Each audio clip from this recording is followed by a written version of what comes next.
آپ پاکستانی ڈرامے کے باقاعدہ ناظرین میں شامل نہ بھی ہوں تو سوشل میڈیا پر آپ کی ٹائم لائن پر ایک ڈرامہ کے سینز ویڈیوز کی شکل میں تواتر سے نظر آئے ہوں گے۔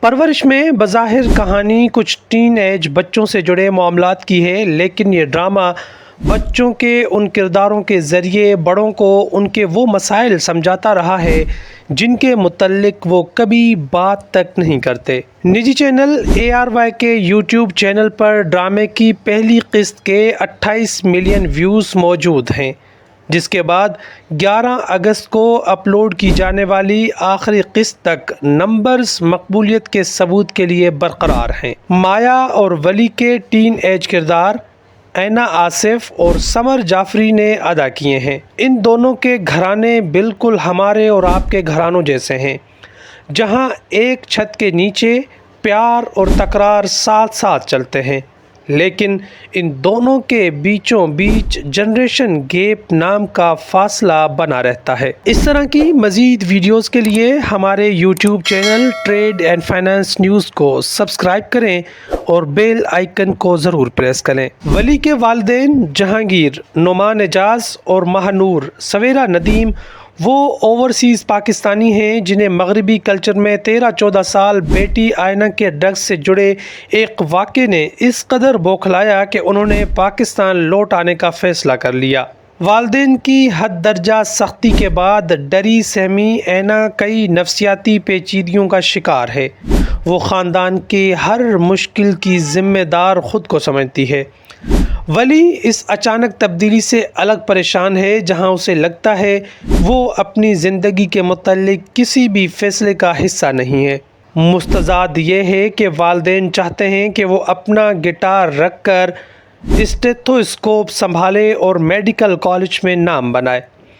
وہیں میڈیکل کالج میں ملنے والی مایا والدین کی اس شرط پر میڈیکل کالج میں پڑھ رہی ہے کہ وہ پہلے ان کی مرضی کے شخص سے منگنی کرے اور ڈگری کے بعد گھر سنبھالے۔ ایسا نہیں ہے کہ بچوں پر اپنے فیصلے مسلط کرنے کی کہانی پہلی بار سنائی گئی ہو، لیکن جس طرح کردار عام زندگی سے قریب تر، مکالمہ اور حالات بے ساختہ اور قدرتی ہیں، دیکھنے والوں کو یہ کہانی ہر طرح سے خود پر بیتی ہوئی محسوس ہوئی۔ سب سے بڑھ کر یہ کہ باڈی لینگویج سے لے کر مکالمے تک جین-زی کی کہانی جین-زی کی زبان میں ہی کہی گئی ہے، جس نے جین ایکس کو انہیں سمجھنے میں بھی مدد دی۔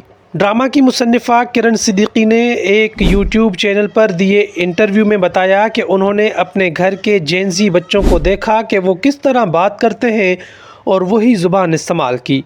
سوشل میڈیا پر پہلی قسط کے بعد سے ہی ڈرامے پر بات شروع ہو گئی۔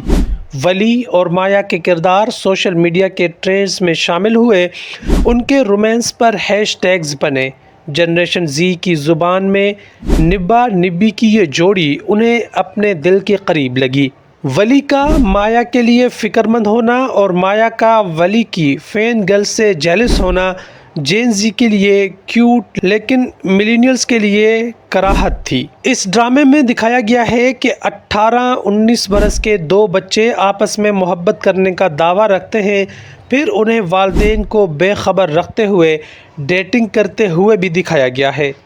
کالج سے نکل کر پبلک بس میں سفر، سمندر کی سیر، ٹھیلوں پر کھانے سے لے کر ایک دوسرے کے گھر ملنے چلے جانے اور پھر فون پر لمبی لمبی باتوں کے سلسلے بھی کہانی کا حصہ ہیں۔ ڈرامے کے ناقدین نے اس پہلو پر کہا کہ ٹین ایج بچوں کی والدین سے اس حد تک بغاوت اور آزادی دکھانا درست نہیں۔ پرورش ڈرامہ کے ڈائریکٹر سید میثم نقوی نے BBC سے بات کرتے ہوئے اس اعتراض کا جواب دیا اور کہا کہ ہم نے ٹین ایج لو اسٹوری کو بڑھا چڑھا کر پیش نہیں کیا، بلکہ ہم نے وہی دکھایا جو ہمارے معاشرے میں ہو رہا ہے۔ بہت سے ماں باپ کو اس سب کا سامنا ہے۔ میں نے والدین سے صرف یہ کہا ہے کہ بچوں سے جو کمیونیکیشن گیپ ہیں اسے دور کرنا ہے۔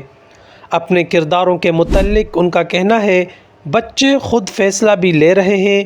مایا کو خود اندازہ ہو جاتا ہے، اس کا کیریئر، پڑھائی اور گول متاثر ہوتے ہیں تو وہ خود اپنی حدود کا تعین بھی کر رہی ہے۔ جین زی سے ہم مختلف ہیں اور اپنی سوچ ان پر مسلط کرنے سے پہلے ہمیں سمجھنا ہوگا کہ وہ کس طرح سوچتے ہیں۔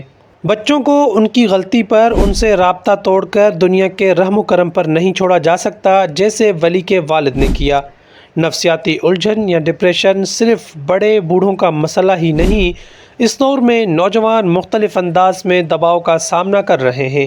ان کے رویے کو سختی سے دور کرنے کے بجائے انہیں سنیں، ان کا یقین کریں اور تھراپی جیسی پیشہ ورانہ مدد لیں۔ شادی کے رشتے میں بھی کمیونیکیشن گیپ کا فیصلہ بڑھایا جاتا ہے، اس کے لیے بھی میرج کاؤنسلنگ کو عام کرنے میں حرج نہیں، اور سب سے بڑھ کر یہ کہ ہیلنگ کا زخم بھرنے کے لیے عمر کے آخری سال نہ چنے جائیں، بلکہ یہ عمل شروع سے ہی پرورش کا حصہ بنایا جائے۔